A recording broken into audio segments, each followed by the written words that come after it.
Now to the tropical threat in the Gulf of Mexico. A tropical depression taking shape on the second day of hurricane season here. No watches or warnings are posted right now, but forecasters in Florida are watching this storm closely. This morning, the Air Force hurricane hunters launched a plane to collect data from the system. It comes as forecasters predict a near normal hurricane season in the Atlantic this year, with a range of 12 to 17 named storms and 5 to 9 hurricanes. And a local group is on the ground helping in Guam. Virginia Beach-based Operation Blessing, deploying its disaster relief team, comes after a super typhoon hit the U.S. territory last week, damaging homes and causing water and power outages. Operation Blessing plans to pass out food, emergency relief items, hygiene kits, and cleaning materials. The group expects to help 3,000 families. All right, let's turn now to get a check of your forecast with Craig. Yeah, we're going to update you guys on the tropics. Quick point there, that tropical depression formed 5 o'clock last night, so actually right on cue for the start of the hurricane season yesterday, and now really hasn't changed. Still 35-mile-per-hour winds. It is not a threat to the Gulf Coast at this point. Folks in Florida are going to watch it. We're going to show you where this thing is headed. I'm going to dive into this and what we're looking at with the development, what I've been tracking this morning, and what we will see through the afternoon.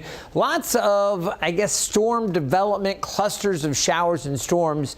You see it out there in the Gulf of Mexico, and you know, we look for those storms to develop, and when they start wrapping around the center of circulation, you know the system is starting to get better organized. I'll put the wind on here, and you're going to notice right away the center of circulation over a little bit. It's displaced from where we're seeing some of these showers and storms that have started to pop up. So this is not well organized, and the center's about 270 miles west of Fort Myers, Florida. This is moving to the south now at 5 miles per hour. So here's the 11 o'clock update. Still a tropical depression, still winds of 35 gusting to 45 miles per hour, and it is forecast to actually weaken during the day tomorrow to a remnant low before bringing soaking rain to portions of Cuba and possibly then turning back along the Florida Keys, maybe the southern tip of Florida and the Bahamas. I'll just very quickly show you the forecast models here, the spaghetti plot. There's one model, the Canadian model, was bringing it up towards South Florida. But again, we're talking about just a remnant low or clusters of showers and storms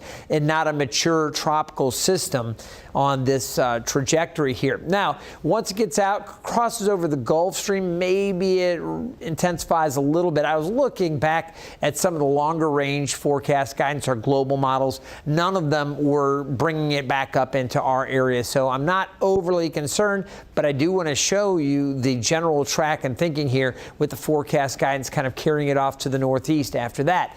We will, of course, keep you updated. If anything changes, we'll let you know. At this point, if it becomes a remnant low and then kind of just fizzles out or breaks apart, it'll never take a name. But if it were at some point to get better organized, the first name on the list is Arlene. And we will, again, keep you updated with any changes that do develop.